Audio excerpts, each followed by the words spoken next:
ya edukasi ya, edukasi. Kalau ke anak-anak TK atau anak-anak SD biasanya itu diberikan pengertian, Kang. Misal nih anak-anak TK dan anak SD kan belum terlalu paham ya mengenai edukasi seks begitu ya. Tapi kita bisa memberikan pemahaman bahwa alat-alat vital yang mereka punya, baik itu perempuan maupun laki-laki, itu tidak boleh disentuh oleh siapapun, termasuk oleh orang tua. Jadi hanya ibunya atau hanya ayahnya yang boleh menyentuh. Pelarangan aja dulu ya. Betul. Jadi diberikan pengertian bahwa tubuh kamu hanya punya kamu begitu. Jadi tidak ada boleh yang menyentuh kecuali misal kalau sakit atau misal ada sesuatu yang memang mengharuskan untuk menyentuh begitu. Anak-anak remaja itu kan sebetulnya hanya ingin didengarkan saja, Kang. Hanya ingin didengarkan sebetulnya. Jadi ketika dia mempunyai keluhan atau dia mempunyai hal-hal yang membuat dia merasa kesulitan begitu ya, entah itu dalam hal belajar atau mungkin dalam hal pergaulannya begitu. Itu dia mungkin hanya ingin didengarkan, Kang. Jadi kita sebagai orang tua istilahnya begitu belajar mendengar kemudian pendekatannya, Kang.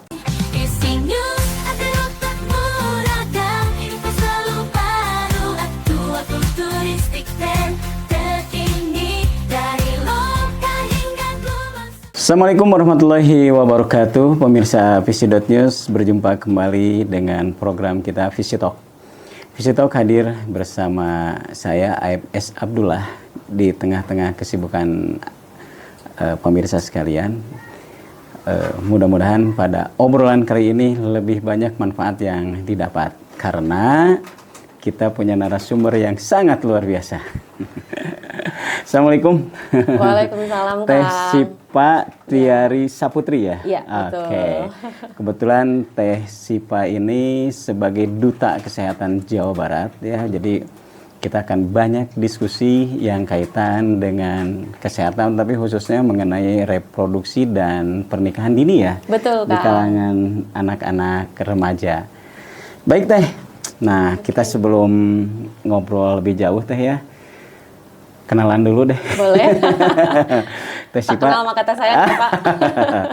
Jadi Teh Sipa cerita dulu deh ya. Teh Sipa dari mana? Kemudian lahir dari siapa? Cerita deh. Boleh, siap. Baik, terima kasih sebelumnya ya, Kang, sudah diundang ke sini, luar biasa sekali. Visi Talk ini kebetulan Siva, nama lengkap Siva Tiari Saputri, Kang. Lahir di Bandung, orang Bandung asli, orang Sunda asli. Tahun 1995, kemudian setelah itu besar di Pangalengan. Tahu Kang Pangalengan? Daerah paling dingin. Besar di Pangalengan sampai dengan SMA, kemudian lanjut pendidikan, Kang. Kebetulan ngambil jurusan kebidanan di Fakultas Kedokteran Unpad. Kemudian setelah itu ngambil S2 juga, hukum kesehatan di Unisba. Kebetulan sekarang lagi lanjut pendidikan karena bidan sekarang harus profesi ya, Kang ya. Iya, betul. Begitu. Jadi sekarang ngambil pendidikan di Unjani, profesi bidan Unjani. Bidan Unjani ya. Gitu. Teh, itu aktivitas hanya sekolah melulu atau ada aktivitas lain, Teh? Sebetulnya sebelum ambil S2 itu, sebelum ambil master, saya sempat kerja, Kang. Kerja di rumah sakit, salah satu rumah sakit swasta di Bandung. Itu kurang lebih selama 3 tahun. Kemudian setelah itu pindah ke puskesmas, kurang lebih selama 6 bulan. Setelah itu baru lanjut S2. Iya, sempat ada pengalaman dulu sempat ya di lapangan. Sempat ada pengalaman kerja dulu. Seperti apa ya? Iya, betul. Teh, terus saya dengar Teh Siva juga ini sangat aktif ya, memberikan motivasi. Terus public speakingnya juga bagus. Itu ada belajar secara khusus atau gimana, Teh? Kebetulan untuk public speaking sebelumnya tidak belajar secara khusus ya, Kang ya. Tapi mungkin karena otodidak begitu ya, karena Siva sebetulnya lebih suka ngobrol, lebih suka ketemu orang baru gitu. Jadi ketika ketemu orang baru itu bisa ngobrol lebih banyak. Terus ya mungkin dari situ mungkin ya, Kang ya. Public speakingnya jadi lebih bukan terasa tapi terlatih mungkin gitu ya, Kang gitu.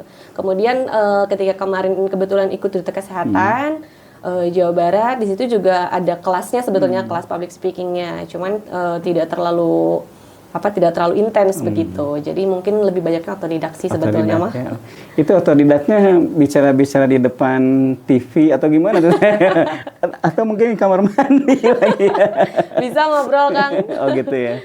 Ngobrol-ngobrol. Kalau misal belajar sih nggak belajar juga sih ya Kang. Jadi memang lebih banyak aktivitas karena mungkin biasanya seorang bidan mah lebih banyak ngobrol ya Kang ya. Kayak misalnya mengedukasi pasien ya. kemudian juga bertemu dengan banyak orang gitu. Kebetulan kemarin setelah ikut detek kesehatan juga alhamdulillah lebih banyak dipanggil atau diundang ke acara-acara tertentu gitu Kang, banyak di podcast, kemudian di SMA begitu, untuk mengisi acara gitu sih. Oh, berarti sering juga ya dipanggil-panggil seperti itu Teh? Iya, lumayan Kang. Lumayan sering ya? Iya, oh. lumayan sering. Jadi bisa karena biasa? Betul. Biasa karena dipaksa? Laras Kang. Teh, kenapa lebih tertarik ke bidang kesehatan? Mungkin kalau dulu ya Kang, sebetulnya bukan karena tertarik ya. Dulu sebetulnya, ya ini mah cerita sedikit ya Kang ya. Iya. Banyak juga nggak apa-apa lah. Dulu sebetulnya pengennya jadi guru Kang, gitu. Tapi ketika ada satu dan lain hal gitu, jadi akhirnya kuliah di kebidanan karena Siva melihat bidan itu justru lebih banyak belajar mengenai perempuan, begitu. Kemudian dilihat dari sana, Siva akhirnya ngambil kebidanan supaya Siva juga bisa lebih belajar tentang perempuan. Artinya tentang diri sendiri ya begitu ya Kang ya. Jadi memang tadinya nggak terlalu mengenal perempuan. Ya kurang Kang. Jadi dihususkan. Jadi dihususkan gitu kesehatannya begitu ya Kang. Iya. Itu sih Kang. Iya. Akhirnya di sana banyak mendapat hal-hal baru mungkin ya di bidang kebidanan ini ya. Betul, iya. Lebih mengerti diri sendiri lah istilahnya gitu karena kan perempuan. Gitu. Iya. Nah, Teh kemudian kan Teh Siva lebih jauh, akhirnya ternyata ilmu kebidanan ini lebih menarik lagi ya. Betul. Termasuk kalau kita kaitkan dengan pernikahan gitu Teh ya. Betul. Nah, kira-kira mungkin Teh Siva bisa menjelaskan yang kaitan dengan pernikahan dini, yang kaitan dengan efek daripada pernikahan dini ya dari ilmu yang Teh Siva tahu ya. Iya. Mungkin gini Kang, kalau berbicara tentang pernikahan dini itu istilahnya bukan hal yang asing lagi begitu ya, karena apalagi sekarang banyak banget ya angka pernikahan dini itu gitu. Apalagi di Indonesia, kalau pernikahan dini kan sebetulnya di luar juga banyak Kang, apalagi di negara-negara yang memang masih berkembang, kemudian negara-negara yang istilahnya jauh dari edukasi kesehatan begitu. Indonesia juga termasuk dengan angka pernikahan dini yang memang istilahnya sangat mengkhawatirkan begitu ya Kang ya, termasuk Kabupaten Bandung sendiri begitu. Dari data sih memang di Kabupaten Bandung itu lumayan banyak Kang tentang pernikahan dini ini. Kalau di Kabupaten Bandung ya lumayan banyak sih ya Kang ya, gitu. Jadi kalau misal dilihat dari data pernikahan dini ini juga berimplikasinya bukan hanya pada kesehatan, tapi begitu banyak juga pada angka perceraiannya juga Kang. Iya, dampak dari pernikahan dini ya. Pernikahan dini ini karena memang pernikahan dini implikasinya bukan hanya kesehatan tapi juga psikologis dan juga kematangan berumah tangga begitu ya. Kalau berbicara tentang rumah tangga begitu ya Kang. Gitu. Iya sih, memang apa yang dikatakan Teh Siva ini benar sekali ya. Kalau kita lihat angka perceraian di pengadilan agama ya, memang cukup tinggi ya. Kalau tidak salah 2023 itu 7.000 lebih dalam satu tahun. Betul. Ya, 2022-nya lebih parah lagi 8.000 lebih. Gitu. Ini memang kelihatannya penting sekali Teh, memberikan dampak-dampak negatif daripada pernikahan dini dan ketidaktahuan mengenai reproduksi ini ya. Iya, betul Pak. Saya jelaskan mungkin Teh. Ya mungkin gini ya Kang ya, karena kan pernikahan dini itu kenapa sih disebut pernikahan dini begitu ya? Pernikahan dini kan kalau misal ditinjau dari undang-undang itu di bawah 19 tahun. Kalau misal di atas 19 tahun sudah bukan pernikahan dini begitu. Banyaknya itu remaja yang melakukan pernikahan dini di bawah usia 19 tahun. Kalau di bawah usia 19 tahun itu biasanya masih dalam tahap perkembangan dan pertumbuhan, Kang. Kalau misal si alat reproduksinya itu. Betul, baik laki-laki maupun perempuan gitu. Tapi memang pada hal ini pernikahan dini lebih banyak berimplikasi atau berdampak negatif pada perempuan biasanya gitu, apalagi tentang kesehatan reproduksi begitu. Kalau misalnya remaja kan istilahnya masih dalam tahap perkembangan dan pertumbuhan ya, Kang. Jadi ketika dia menikah kemudian hamil, itu yang akan berdampak negatif kepada dirinya sendiri sebagai perempuan dan juga kepada bayinya yang dikandungnya. Iya, gitu. iya. Itu sih dampak kesehatannya. Dampak kesehatannya. Iya. Teh, sebetulnya kalau pasangan yang masih dini ya, itu mulai taruhlah bisa menghasilkan atau bisa menghasilkan memproduksi janin itu dari mulai usia berapa teh? Sebetulnya kan kalau laki-laki itu kan spermanya sudah mulai matang atau sudah mulai bisa mengeluarkan sperma itu sejak mimpi basah pertama, Kang. Kalau sekitar usia berapa itu? Itu kalau dihitung sekitar usia rata-ratanya itu usia 13 tahun juga biasanya sudah mulai mimpi basah begitu ya. Apalagi sekarang zaman kan sudah berkembang gitu ya, Kang. Jadi otomatis makanan yang dikonsumsi, kemudian juga lifestyle ya, gaya hidup dari remaja-remaja itu sendiri juga sudah berubah ya, Kang, menjadi lebih banyak digital begitu ya. Apalagi perempuan. Kalau perempuan kan menstruasinya kalau dulu umur 13 tahun atau 15 tahun baru menstruasi. Kalau sekarang seperti umur 9 tahun atau bahkan mungkin SD juga sudah mulai menstruasi. Jadi ketika sudah mulai bisa mengeluarkan sperma dan sudah mulai menstruasi itu juga ketika berhubungan seksual itu sudah bisa berakibat hamil begitu. Berarti dari usia kelas berapa itu ya? Kelas 3 SD itu sudah kelas 4 SD mungkin ya, 3-4 SD juga sudah bisa menghasilkan ya, sebetulnya. Kalau misal memang perempuannya sudah menstruasi begitu kan. Iya. Tapi kan tadi ada pengaruh kata Teh Siva ya dari makanan. Kalau makanan yang sekarang bagus mungkin juga usianya itu bisa lebih muda lagi gitu Teh. Iya, betul. Karena gimana makanan yang dikonsumsi kita gitu kan. Betul. Gitu. Sekarang kan banyaknya anak-anak kayak lebih banyaknya fast food gitu ya. Itu juga mempengaruhi sih, Kang. Ada beberapa penelitian memang mengatakan beberapa makanan itu termasuk fast food atau minuman yang banyak gula itu berimplikasi atau berdampak pada usia menstruasi. Dari makanan-makanan tertentu. Betul, ya. Iya. Misalnya apa teh? Fast food itu. Fast food itu ya. Iya, fast food kayak ayam yang digoreng dengan cepat gitu. Kemudian juga kayak burger, pizza dan lain sebagainya. Nugget kan pokoknya sekarang banyak tuh hampir kan. semua fast food begitu. Betul, hampir semua fast food dan makanan yang tinggi diproses kayak sosis gitu. Itu kan bukan makanan asli ya kan. Iya, makanan betul. proses begitu. Betul. Luar biasa ya. Teh Siva, tadi ya usia SD itu bisa menghasilkan pembuahan lah ya. Betul. Satu, berarti ini penting ya pendidikan untuk anak usia dini kelihatannya yang kaitan dengan reproduksi ya. Penting banget kan. Tapi kan sekarang belum diajarkan nih kelihatannya di SD. Betul. Sebetulnya kalau kita melihat dari sistem pendidikan di Indonesia, karena Indonesia itu negara yang menjunjung tinggi etika, kemudian juga agama ya Kang ya. Mungkin sebagian besar itu pendidikan seks masih dianggap tabu begitu ya Kang ya. Pada saat ini begitu. Tapi seiring dengan berjalannya waktu baru-baru ini pendidikan seks itu karena maraknya tadi kasus kejadian gitu ya, hamil di luar nikah, kemudian juga istilahnya pelecehan seksual yang terjadi di bahkan SD mungkin ya Kang, bahkan mungkin ada TK beberapa itu yang saya lihat di berita begitu. Tapi Kang, TK belum sampai menghasilkan pembuahan kan? Belum sih begitu, cuman memang ada beberapa kasus yang saya lihat itu anak-anak TK seperti menjadi korban atau mungkin pelakunya juga bahkan ada dari anak TK begitu. Pelaku dengan korbannya itu? Iya betul, karena mungkin istilahnya pengaruh juga dari gadget mungkin ya Pak ya, banyak penonton dan lain sebagainya betul. Pengaruh buruk gitu. Iya. Nah, itu pernah ada tahu teh kejadian, maksudnya gini, pernah berapa sering teh ya mendapatkan kasus-kasus seperti ya, paling tidak mendapat laporan misalnya anak SD atau anak TK yang sampai melakukan bukan pernikahan ya, hubungan seks di luar nikah. Seks di luar nikah ya. Gimana teh? Nah, kalau dari berita-berita sih Kang ya, banyak ya Kang ya. Kejadian gitu ya, ya. banyak. Betul. Mungkin bahkan SD mungkin ya begitu sampai berdampak kepada putus sekolah. Itu banyak. Mungkin banyaknya ya dinikahkan biasanya. Akhirnya karena mungkin kan kalau apalagi di desa-desa, di kampung-kampung gitu ya Kang ya, banyaknya malu begitu menanggung beban sosial yang sangat tinggi begitu ya kalau tidak dinikahkan gitu. Banyak sih Kang kalau yang SD juga sekarang bukan hanya SMP SMA begitu ya Kang ya.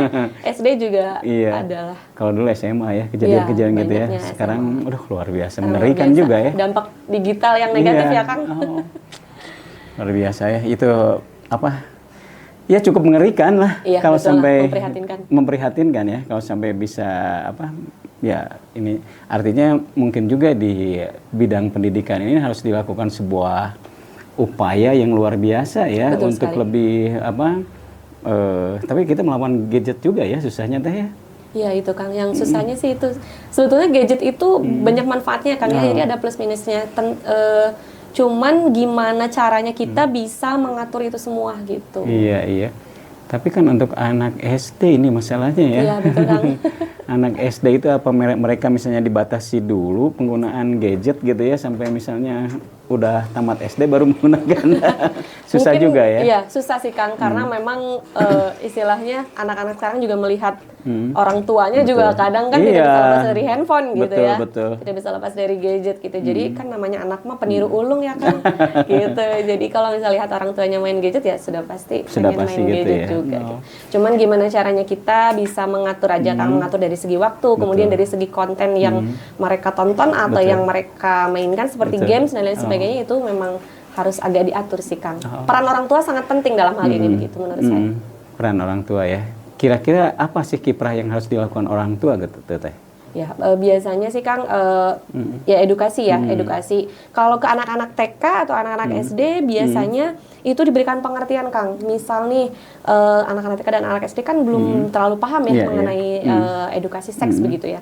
Tapi kita bisa memberikan pemahaman bahwa alat-alat vital yang mereka punya, baik itu perempuan maupun laki-laki, itu tidak boleh disentuh oleh siapapun, termasuk oleh orang tua. Jadi hanya ibunya atau hanya ayahnya yang boleh menyentuh. Pelarangan aja dulu ya. Betul. Jadi diberikan pengertian bahwa tubuh kamu hanya punya kamu begitu. Jadi tidak ada boleh yang menyentuh kecuali misal kalau sakit atau misal ada sesuatu yang memang mengharuskan untuk menyentuh begitu. Iya. Itu memang kalau ke anak TK atau anak SD itu wajib memberikan pengertian seperti itu. Seperti itu ya. Karena kalau sekarang dilihat dari berbagai kasus itu justru malah lebih banyak bukan orang luar kan, tapi orang-orang terdekat juga banyak jadi pelaku. Betul. Kalau lihat di berita-berita seperti betul, itu ya, Kang, ya. Si pelakunya itu orang-orang dekat orang-orang gitu ya. terdekat. Gitu. Jadi si anak-anak ini harus diberi pemahaman ya bahwa mereka itu menjaga siapapun jangan ada yang menyentuh, khususnya ke alat-alat vital itu ya. Itu yang pertama. Itu Kang. Kalau yang kedua mungkin untuk anak-anak yang memang sudah paham gitu ya Kang ya, SMP SMA mungkin kan sekarang banyak ya Kang ya, kayak anak-anak tuh bucin ya Kang gitu. Iya, jadi betul. apalagi perempuan itu istilahnya lebih banyak menjadi korban kalau dalam hal pernikahan di bawah umur begitu ya Kang. Korban dalam artian korban psikis, korban fisik juga begitu ya.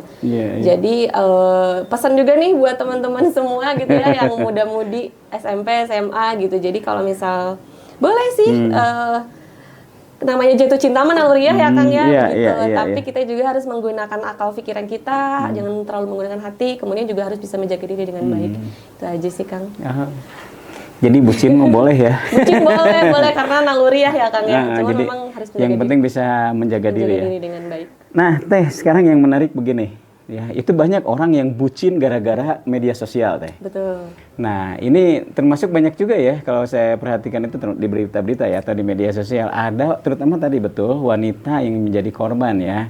Korban dari bucin melalui media sosial. Nah, sekarang yang harus dilakukan itu seperti apa supaya tidak sampai menjadi korban bucin medsos. Bucin medsos lebih ke bucin di umum juga gitu ya Kang ya. Biasanya sih Kang kalau misal itu kalau lagi bucin-bucinnya nih ya Kang ya. Pesan juga buat teman-teman istilahnya harus harus bisa mengkaji diri begitu Kang. Jadi lebih banyak menghabiskan waktu dengan hal-hal yang positif. Misal nih kalau misal di sekolah boleh sih pacaran gitu ya. Bukan sekarang kan namanya pacaran sudah umum gitu ya Kang ya. Ini di luar konteks keagamaan begitu ya. Kalau misal deket-deket boleh. Tapi kita juga bisa menghindari hal-hal yang negatif itu dengan cara mengisi waktu itu bukan hanya dengan hal-hal seperti itu begitu Kang. Jadi mungkin teman-teman yang sudah remaja mungkin bisa mengisi hal-hal yang lebih positif kayak misal ikut ekstrakurikuler begitu. Jadi itu bisa istilahnya bisa mengalihkan perhatian dari kita pengennya misal jalan-jalan sama pacar misal begitu. Jadi hari ini misal ada kegiatan ekstrakurikuler paskibra atau pramuka begitu, ikut dulu ini gitu. Jadi lebih dialihkan sih Kang sebetulnya mah gitu. Karena kan memang kegiatan-kegiatan seperti itu juga bukan hanya mengalihkan dari hal-hal negatif tapi juga nantinya berdampak positif untuk kehidupan si remaja itu sendiri untuk kedepannya gitu. Jadi bukan hanya pendidikan formal. Betul. Pendidikan non formal seperti kegiatan ekstrakurikuler dan lain sebagainya juga itu lebih bermanfaat untuk kedepannya. Ya. Jadi ada nilai plus ya. Jadi boleh mungkin sampai berpacaran di lingkungan yang punya kreativitas itu teh ya. Betul. Karena kan ketertarikan itu kadang-kadang muncul bisa tiba-tiba ya teh. Iya betul Kang. Karena kan normal itu mah naluriah kan. Naluriah betul. Cuma kalau di sana mungkin aktivitasnya jadi diarahkan ke yang lebih positif ya teh ya. Betul. Jadi bisa teralihkan perhatiannya Kang. Teralihkan perhatiannya ya. Oke. Nah, teh kayak tadi ya mungkin Teh Siva bisa memberikan gambaran khusus ke anak-anak remaja. Kenapa sih mereka lebih baik dari sisi reproduksi ya? Lebih baik menikah itu setelah anggaplah usia matang ya. 19 tahun. 19 tahun ke atas mungkin ya, minimal 19 tahun. Itu alasan yang lebih logisnya itu kenapa Teh? Oke. Jadi Kang kita melihat dulu dari sisi undang-undangnya ya. Kenapa di Indonesia itu memberikan peraturan begitu untuk perkawinan itu harus di atas usia 19 tahun. Mungkin itu para pemangku kebijakan juga tidak serta-merta untuk menarik kesimpulan tanpa istilahnya mengetahui apa sih kenapa harus 19 tahun begitu. Dasar hukumnya begitu. Kenapa harus 19 tahun? Karena jika dilihat dari sisi kesehatannya begitu, kalau di bawah usia 19 tahun itu remaja itu terutama perempuan ya Kang ya, masih dalam proses pertumbuhan dan perkembangan di mana fisiknya masih dalam proses adaptasi begitu kan menuju dewasa. Kemudian juga dilihat dari kalau misalnya si remaja ini hamil itu sangat berpengaruh terhadap dirinya dan juga janinnya Kang. Jadi banyak yang kalau hamil di usia muda itu banyak dampak negatifnya seperti misalnya perdarahan begitu. Kemudian juga janinnya kekurangan gizi, kekurangan energi kronik pada ibunya, kemudian juga akhirnya anemia. si bayinya bisa lahir itu ya bisa lahir prematur bisa juga ada tidak normal gitu. Betul, tidak normal. Karena begini Kang, remaja itu kan masih dalam proses pertumbuhan dan perkembangan ya. Jadi apapun yang dia makan, terutama perempuan ya Kang, apapun yang dia makan itu otomatis menyebar menjadi energi dan menjadi vitamin ke seluruh tubuhnya begitu. Tapi ketika dia hamil itu energinya atau vitamin-vitamin atau apapun yang dia makan itu menjadi terbagi dua dengan si janin. Istilahnya begitu ya kalau istilah awamnya begitu. Jadi ketika menjadi terbagi dua dengan janin, ibunya menjadi kekurangan gizi, anaknya juga otomatis menjadi kekurangan gizi. Iya. Karena kan tidak mungkin ya salah satu ya. Iya betul, lebih banyak ke ibunya atau ke janinnya. Nggak bisa gitu ya. Tidak, jadi memang terbagi dua begitu. Dari mulai oksigen pun kalau lagi hamil itu terbagi dua Kang, untuk ibunya dan untuk janinnya juga. Betul.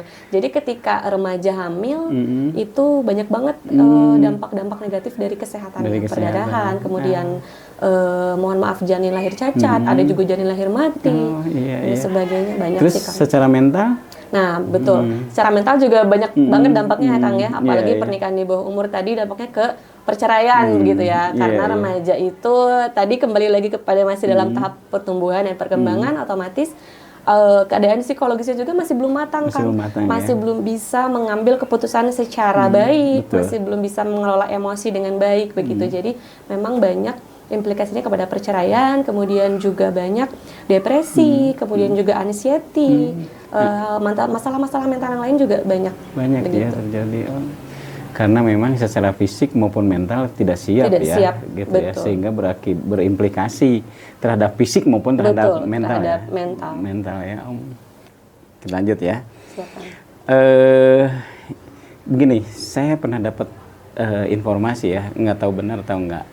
Kalau misalnya perempuan itu dia misalnya berhubungan dengan banyak laki-laki, jadi apa itu berpengaruh terhadap keturunan atau apa gitu ya? Yang jelas si itunya itu tidak hilang katanya. Itu apa betul? Sebetulnya kan kalau sperma itu ada istilahnya kalau bahasa awamnya itu masa hidupnya begitu ya Kang ya, begitu. Jadi kalau misal memang di luar itu biasanya 1 sampai 2 menit itu sudah mati begitu. Kalau misal di dalam karena memang dari segi suhu, kemudian juga dari segi keadaan di dalam rahim. Itu kan kalau misalnya sperma ketika melakukan intercourse atau melakukan hubungan seksual, sperma kan langsung di rahim begitu ya, langsung di rahim dan juga di mulut rahim. Itu kan suhunya juga berbeda. Nah, itu biasanya memang hidupnya lebih lama, tapi juga tidak sampai dengan 24 jam, Kang.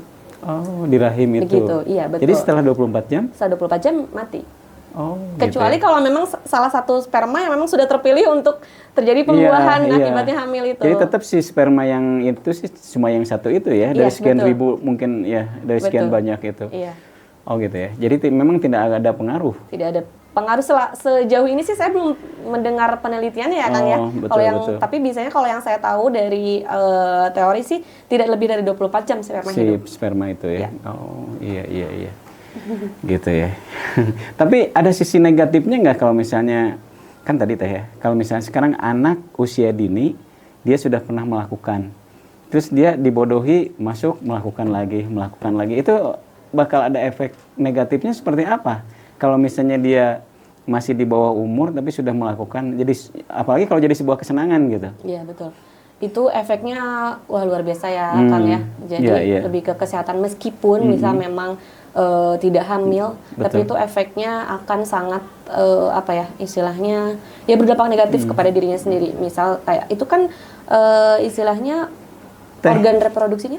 Negatifnya itu dijelaskan lebih detail teh. Oke. Nah, organ reproduksinya kan belum siap ya Kang, dari segi bentuk kemudian juga ukuran itu belum siap untuk dia melakukan hubungan seksual begitu. Jadi efeknya bisa perdarahan, kemudian juga bisa kerusakan organ dan lain sebagainya, apalagi dengan korban-korban yang memang sudah dipaksa begitu. Kalau memang korban-korban yang sudah dipaksa, bukan hanya ke fisik tapi juga ke mental begitu kan.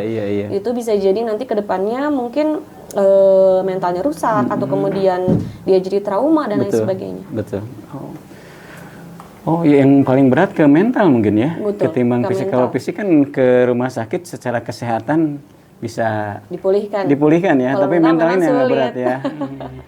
Iya. Apalagi masih kecil banget ya di bawah umur. Betul.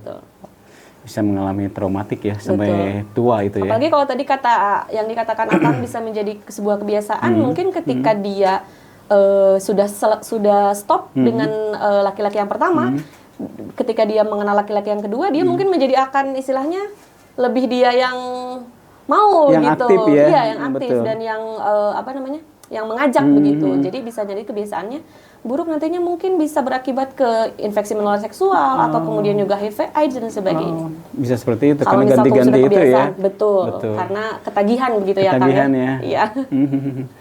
Pantesan ya dulu pernah ada cerita sih yang seperti itu. Kenapa ada wanita dia itu sangat banyak tertarik ke ganti-ganti pasangan gitu ya. Karena mungkin tadinya mengalami hal yang seperti itu. Betul. Ya Teh.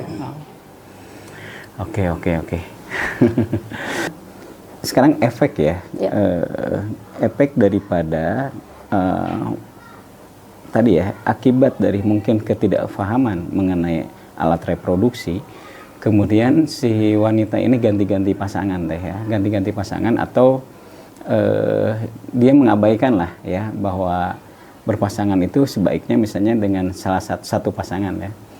Itu hal-hal negatif apa saja ya kalau misalnya perempuan ini terbiasa seperti itu? Ya mungkin kalau misal ganti-ganti pasangan itu tadi Kang, efeknya pada kemungkinannya kena ya. infeksi kalau fisik itu ke infeksi menular seksual karena memang kalau ganti-ganti pasangan itu biasanya menyebabkan hal itu Kang, infeksi menular seksual.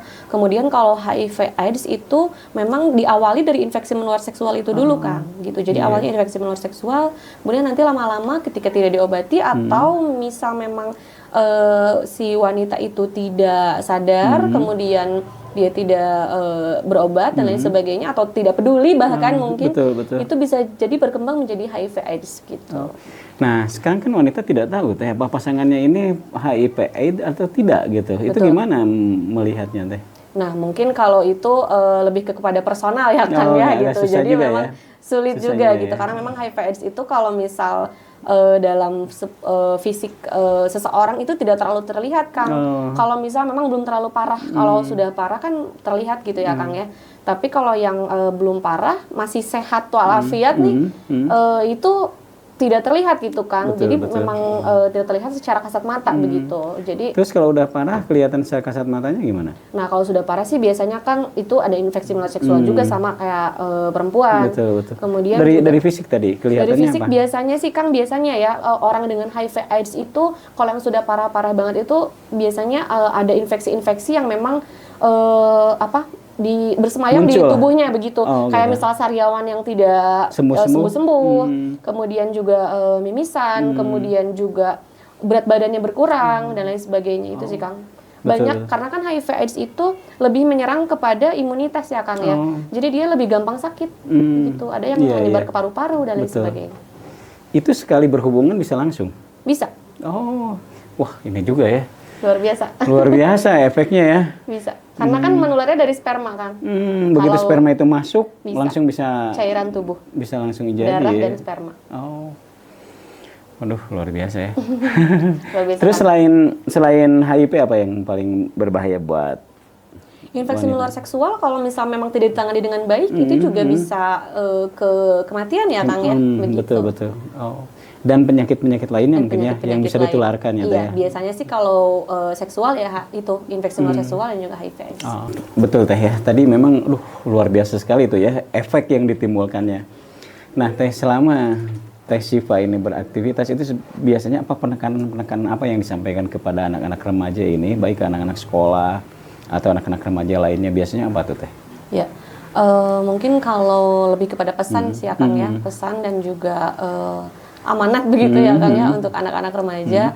Penekanannya itu lebih kepada mawas diri, kemudian juga menjaga diri sendiri, apalagi perempuan ya Kang ya. Betul. Karena memang perempuan kalau sudah jatuh cinta itu seringkali merasa semuanya dikasihin aja lah gitu. Itu aja sih Kang. Sebetulnya lebih ke penjagaan diri. Betul. Nah Teh ini kan tidak mudah Teh ya. Itu Betul. Teh disampaikannya sangat mudah, tapi ketika mereka menghadapi masalah itu udah tidak mau dengar siapapun kadang-kadang. Betul. Nah ini apa sih penangkal dininya lah. Jadi supaya si anak ini tadi kata Teh Syifa ini mawas dirinya itu seperti apa? Ya supaya tidak mudah gitu hatinya itu diberikan, bukan hatinya aja semuanya diberikannya. Iya Kang. Kalau misal itu biasanya ya Kang ya kalau remaja itu dia karena menyenangi hal-hal baru begitu ya. Mereka itu cenderung bahagia dan senang ketika mereka menggeluti hal-hal baru begitu. Jadi untuk yang lain-lainnya kadang suka lupa gitu ya kalau misalnya menemui hal-hal baru. Jadi kembali kepada tadi lebih ke pengembangan diri begitu Kang. Jadi memang istilahnya temukan potensi diri, kemudian juga dan kembangkan potensi yang ada di dalam diri itu. Misal kalau kita hobi, misal nyanyi atau misal hobi voli gitu, itu kan bisa disalurkan menjadi pengembangan diri begitu Kang. Nanti ketika sudah hobi, sudah tidak bisa dilepas begitu ya, ya mungkin akan lupa karena memang banyak yang begitu Kang. Jadi ketika dia fokus terhadap dirinya sendiri, justru mereka lupa, bukan lupa ya, seperti tidak terlalu mementingkan hal-hal yang negatif begitu Kang. Kayak misal pacaran gitu karena dia lebih ini mau misalnya yang hobi voli misal atlet pengen jadi atlet nih harus fokus, harus istilahnya harus sukses jadi atlet. Ya mungkin dia akan lupa dengan hal-hal yang negatif seperti pacaran dan lain sebagainya begitu. Jadi yang lebih penting itu adalah menemukan dan menggali potensi yang ada di dalam diri supaya aktivitas yang dia lakukan sehari-hari juga lebih bermanfaat dan juga lebih positif dibandingkan dengan dia menghabiskan waktu dengan pacaran dan lain sebagainya begitu kan. Benar juga sih, betul. Jadi kalau ada tujuan yang ingin dicapai lebih besar Teh ya, pasti fokus concernnya itu ke sana. Ya. Betul kan. Jadi tidak mudah terombang-ambing kemana-mana ya. Betul. Berarti yang jadi korban ini rata-rata memang itu ya. Tidak kayak hidupnya itu tidak punya tujuan gitu Teh. Banyak seperti itu ya. Iya, apalagi dengan background atau latar belakang misal keluarganya yang memang kurang memperhatikan begitu ya Kang ya. Bukan hanya anak-anak broken home, tapi anak-anak yang juga dari keluarga cemara tapi orang tuanya kurang memperhatikan perkembangan dan pertumbuhan anaknya juga itu banyak juga. Banyak juga ya. Iya. dari lingkungan di rumah dari lingkungan di rumah itu betul. Karena memang yang paling dilihat dan paling dicontoh oleh anak itu adalah orang tuanya karena orang terdekat. Betul. Nah sekarang kadang-kadang ada yang begini Teh ya. Tadi jadi karena memang komunikasi dengan orang tua ini tidak terlalu harmonis mungkin ya. Ya mungkin ada perbedaan inilah persepsi ya, orang tua lebih keinginan seperti ini, anak-anaknya mempersepsikan seperti ini. Kemudian si anak ini lari misalnya dengan sahabat, ya atau bahkan dengan tetangga, ya lebih menurut ke tetangga atau misalnya ke sahabat. Nah ini supaya tetap anak-anak yang lari dari komunikasi dengan orang tua ini supaya tetap aman gitu Teh ya. Sebaiknya apa Teh untuk orang tua maupun untuk anak-anak? Oke, mungkin untuk orang tua ya Kang ya. Betul. Lebih kepada istilahnya anak-anak remaja itu kan sebetulnya hanya ingin didengarkan saja Kang. Hanya ingin didengarkan sebetulnya. Jadi ketika dia mempunyai keluhan atau dia mempunyai hal-hal yang membuat dia merasa kesulitan begitu ya, entah itu dalam hal belajar atau mungkin dalam hal pergaulannya begitu, itu dia mungkin hanya ingin didengarkan Kang. Jadi kita sebagai orang tua istilahnya begitu belajar mendengar kemudian pendekatannya Kang, pendekatan kita terhadap anak tersebut, kemudian kita cari tahu anaknya pengennya apa, bagaimana, dan kita sebagai orang tua itu yang paling utama adalah komunikasi dan juga pendekatan. Itu sih Kang. Jadi istilahnya kalau misal kita terlalu tegas juga jangan, tapi terlalu lembek juga jangan begitu. Jadi kita apalagi anak-anak remaja usia 12 sampai dengan 19 tahun itu dia lebih banyak sering menghabiskan waktu di luar Kang. Begitu. Jadi ketika pulang ke rumah saya pernah dengar suatu nasihat ya Kang ya, ketika anak kita sebagai orang tua, anak pulang ke rumah itu jangan ditanya kamu habis dari mana gitu Kang, biasanya begitu ya Kang ya, kita sebenarnya jam pasti segini langsung baru nanya pulang, ya gitu. Seperti itu betul. Iya, gitu. Jam segini baru pulang gitu. Tapi kita istilahnya meskipun kita kesel ya Kang ya, namanya orang tua pasti ada kesalnya Kang. Tapi kita lebih kepada pendekatan, sudah makan atau belum? Atau misal kita jangan nanya PR-nya udah dikerjain belum? Tapi kita nanya, tadi di sekolah misal belajar apa aja, atau apa sih misal yang memang sulit di sekolah, ayo kita belajar sama-sama. Jadi hanya ingin didengarkan dan ingin kita itu masuk ke dalam dunia mereka.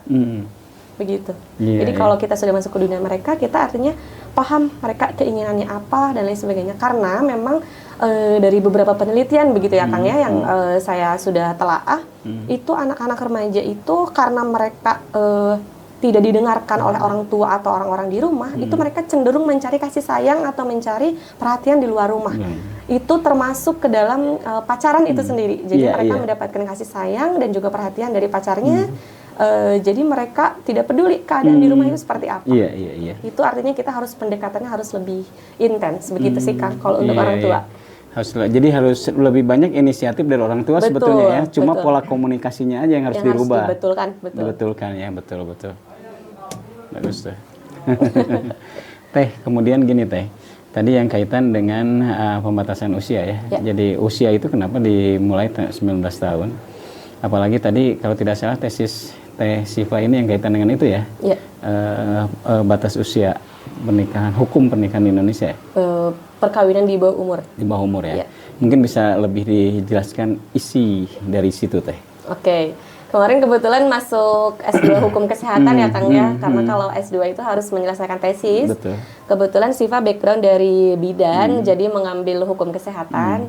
Jadi mengambil judul tesisnya itu pengabulan dispensasi perkawinan di bawah umur di Pengadilan Agama Soreang Kabupaten Bandung, ditinjau dari Undang-Undang Kesehatan Reproduksi begitu. Nah kalau dari isi tesisnya itu sih sebetulnya lebih kepada kenapa Pengadilan Agama itu mengabulkan dispensasi perkawinan di bawah umur, padahal jika ditinjau dari kesehatan, utamanya kesehatan ya Kang ya, kesehatan reproduksi perempuan itu pernikahan di bawah umur lebih banyak mudorotnya begitu ya daripada manfaatnya begitu. Tapi ketika Siva menyelesaikan tesis tersebut didapatkan bahwa kenapa Pengadilan Agama mengabulkan, karena ada beberapa hal yang memang tidak bisa kita hindarkan sebagai istilahnya pemangku kebijakan itu pihak Pengadilan Agama, itu lebih kepada kita mengambil menghindari mudorotnya daripada kita mengambil manfaat, begitu kan, ada istilah seperti itu ya, Kang ya. Apalagi perkawinan di bawah umur yang diakibatkan dari hamil di luar nikah. Jadi ketika seorang remaja itu hamil di luar nikah, kenapa lebih baik dinikahkan daripada tidak dinikahkan? Melihat dari segi umur, itu kita mengambil manfaatnya atau menghindari mudorotnya itu karena pertama menghindari fitnah, Kang. Betul. Kemudian kedua kita melihat dari sisi psikologis anak remaja tersebut.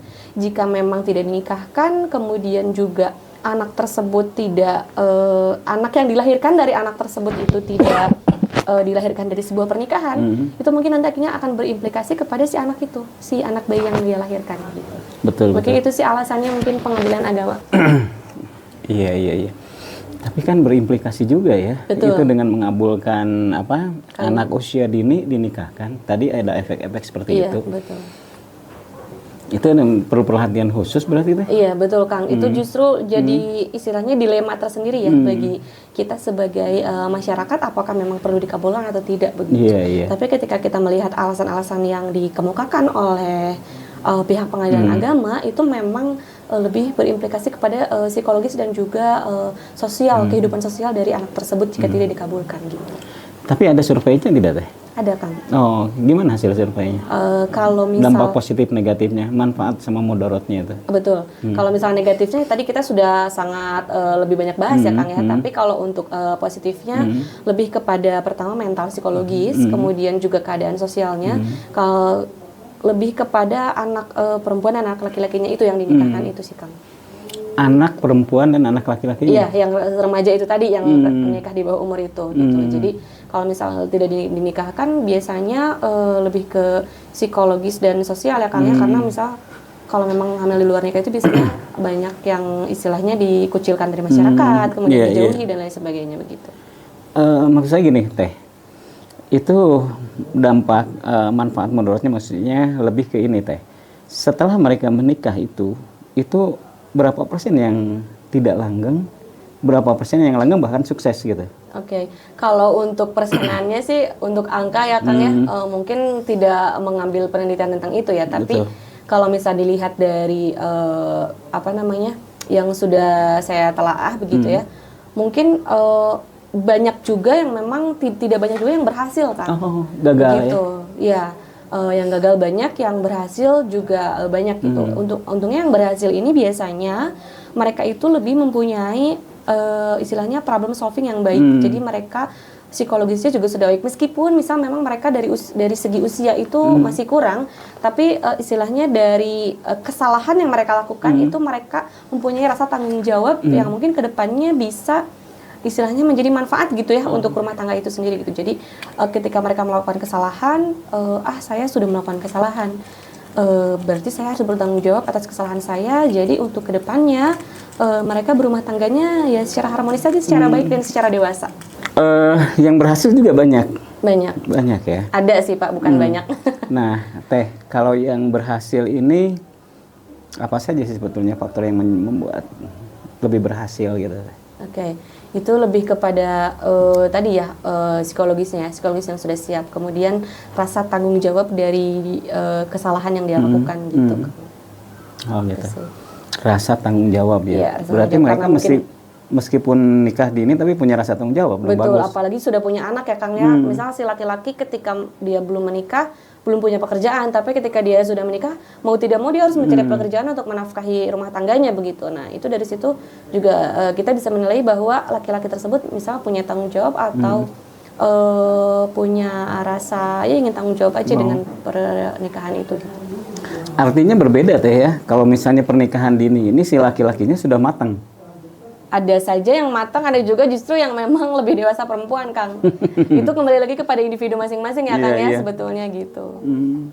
Oh, berarti lebih riskan ya kalau misalnya dini, wanitanya dini, laki-lakinya lebih dini lagi. Wah, itu lebih riskan lagi ya. Betul, Kang, gitu. Kalau rumah tangga kan, berbicara tentang rumah tangga, Kang, jangankan yang di bawah umur begitu ya, Kang ya. Yang sudah cukup umur juga banyak, ada aja yang cerai mah begitu ya, Kang ya, gitu. Yang sudah tua juga bahkan ada saja begitu. Jadi memang apalagi yang memang umurnya masih di bawah 19 tahun begitu.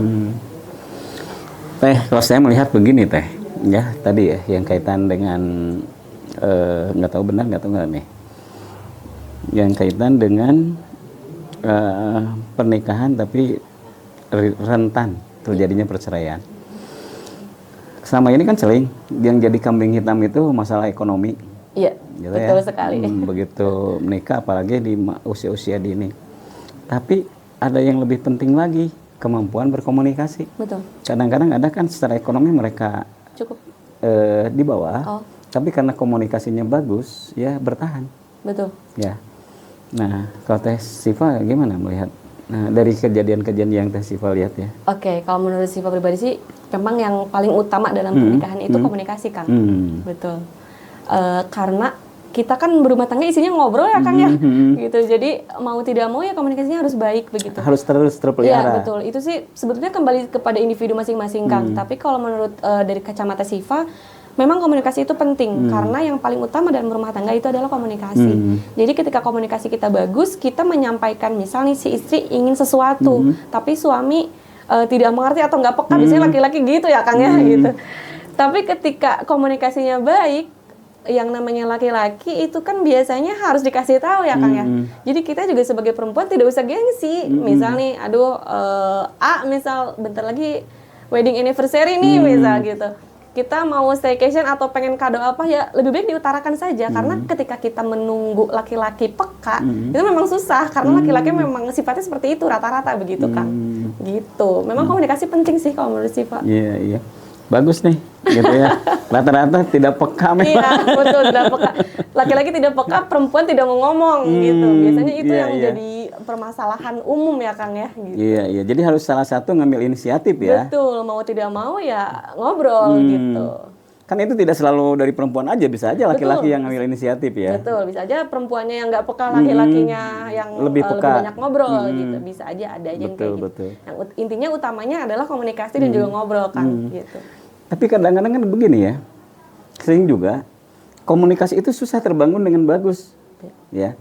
Ini berniat bagus, tapi ininya kayak udah tidak mau dengar. Iya. Ya itu kalau yang seperti itu gimana tuh? Oke, kalau misal kayak gitu sih, tadi ya, Kang ya, kembali kepada individu masing-masing. Jadi karena komunikasi itu penting, kita lebih kepada istilahnya mengerti kemauannya apa, kemudian mengerti sifatnya seperti apa. Istilahnya kalau misal memang perempuan ada keinginan, laki-laki misal memang tidak setuju, kalau menurut Siva sih lebih kepada masuk ke dalam dunia laki-laki itu ya, Kang ya. Kayak misal nih, kalau perempuan kan pandai merayu ya gitu.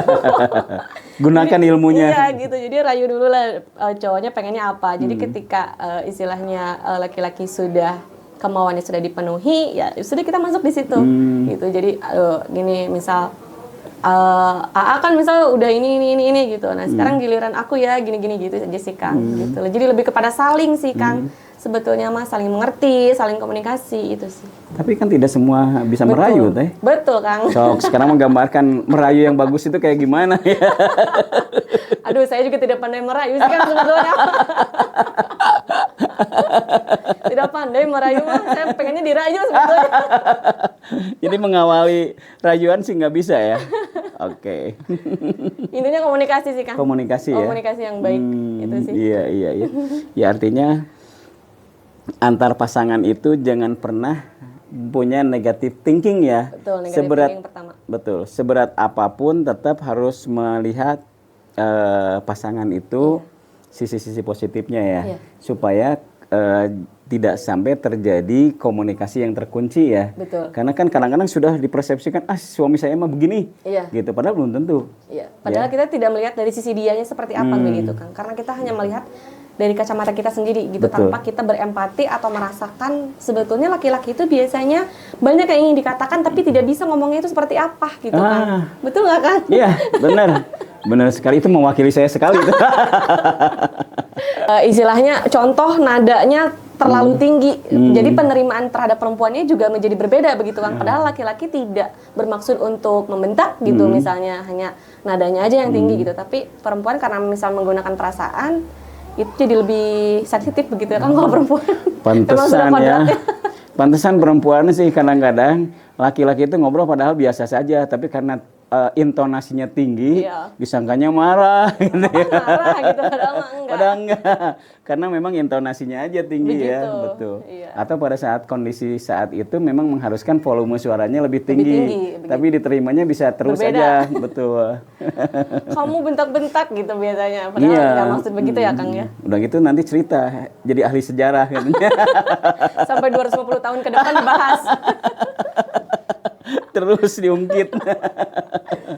Benar-benar. Jadi apa namanya, faktor komunikasi ini sangat penting ya Teh ya, supaya apa membangun itu, terlepas mungkin pasangan muda atau pasangan yang sudah dewasa Iya, ya. betul. Selama membangun komunikasi itu bagus ya, itu bisa apa? Bisa relatif bisa memecahkan masalah secara bersama ya Teh ya. Betul Kang.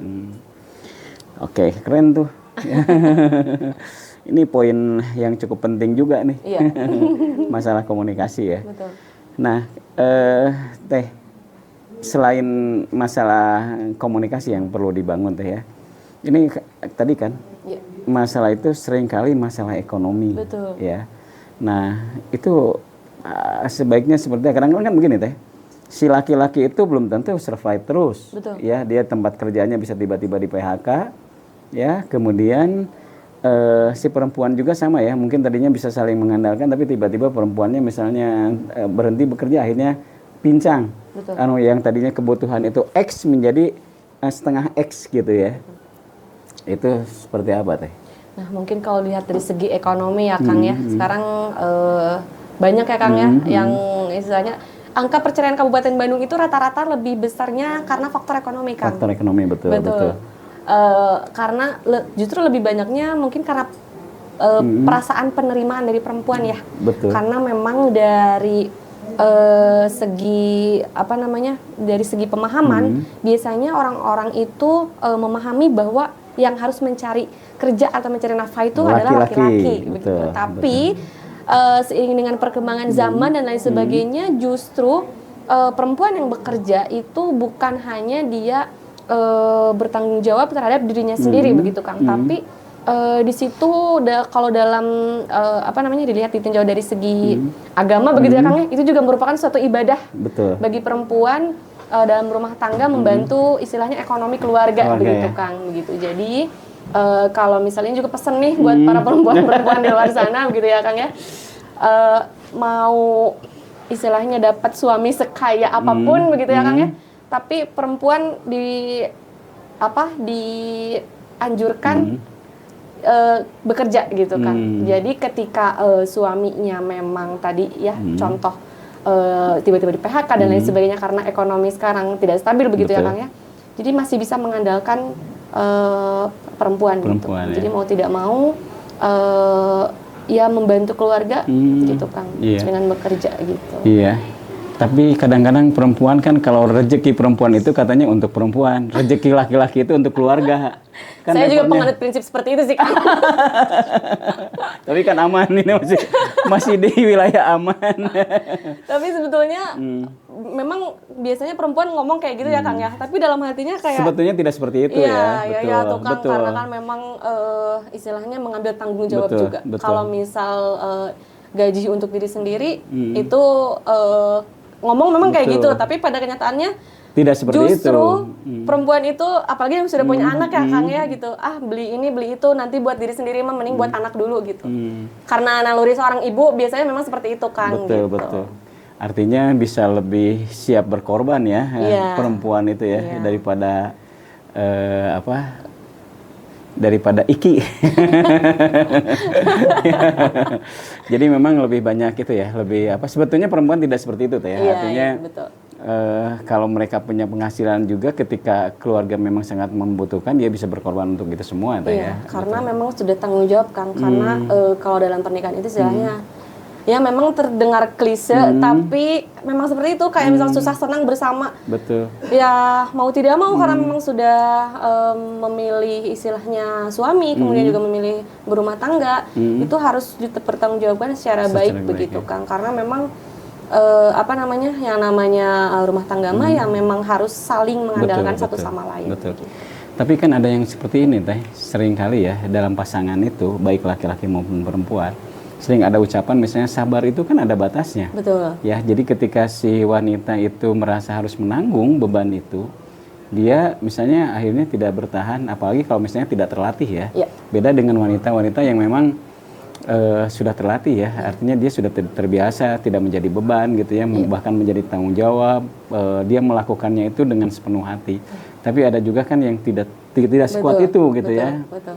Nah itu relatif lebih riskan terjadinya perceraian. Iya betul Kang, karena kalau misal yang memang istilahnya tidak terlatih atau dia tidak rasa penerimaan dalam dirinya itu kurang ya Kang ya. Jadi ketika menikah itu kan harus punya rasa penerimaan, menerima bahwa misal memang suaminya itu misal kerjanya tidak tetap dan lain sebagainya. Jadi ketika suaminya tidak bekerja, dia justru malah menjadi istilahnya beban mental tersendiri begitu ya.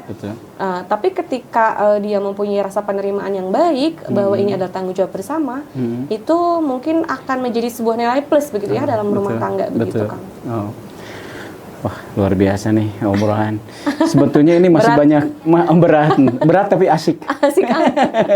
Sebetulnya kan kayak ini kalau terus digali juga masih banyak yang bisa bisa digali dari sisi-sisi yang tadi kita bicarakan, itu bisa lebih didetilkan lagi sih sebetulnya. Iya, betul Kang. Betul. Tapi karena kita kan terbatas juga waktunya ya. Oke Teh, sekarang last comment ya. Iya, silakan Teh. Closing statement ya Closing Kang? statement, betul. Silakan. Mungkin ini lebih kepada pembicaraan awal ya Kang ya, lebih kepada tadi perkawinan di bawah umur dan lain sebagainya. Siva selalu menyampaikan closing statement ini pada berbagai pembicaraan begitu Kang. Tinggikan kualitas diri kita, jadikan diri kita berkualitas, karena jika diri kita berkualitas maka kita akan mengundang cinta yang juga sama kualitasnya gitu. Ih, keren. Keren sekali itu, bisa menghasilkan cinta yang sama juga berkualitas ya. Iya. Kalau diri kita berkualitas, yang datang kan hanya orang-orang yang berkualitas juga ya Kang. Gitu. Iya. Jadi tetap membangun dan mengembangkan diri itu sangat penting sekali ya. Betul. Ada lagi yang mau disampaikan? Cukup Kang. Oke. Teh sangat berterima kasih sekali nih sore ini. Iya, terima kasih juga sudah diundang. Teh Siva jauh-jauh dari kota Bandung. Iya. Hadir ke redaksi Visi.News. Semoga obrolan kita petang ini benar-benar bisa memberikan manfaat, khususnya untuk anak-anak remaja. Nanti kalau misalnya ada yang khusus mau konsultasi mungkin bisa dihubungi ya Teh? Boleh di follow IG-nya Siva Tiari. Nah, nanti IG-nya mungkin bisa dimunculkan juga ya di Visi. Baik Teh, terima kasih sekali ya Teh ya. Iya, sama-sama. Terima kasih banyak juga Kang sudah diundang. Semoga Visi Talk ini menjadi lebih berkembang, lebih baik, lebih banyak followersnya, lebih sukses. Amin. Iya, oke. Pemirsa sekalian, demikian obrolan kita dengan Teh Siva. Semoga memberikan banyak manfaat dan keberkahan untuk kita semua. Kita tutup. Billahi taufiq wal hidayah. Wassalamualaikum warahmatullahi wabarakatuh. Waalaikumsalam warahmatullahi wabarakatuh. Nuhun ya Teh ya. Hatur nuhun.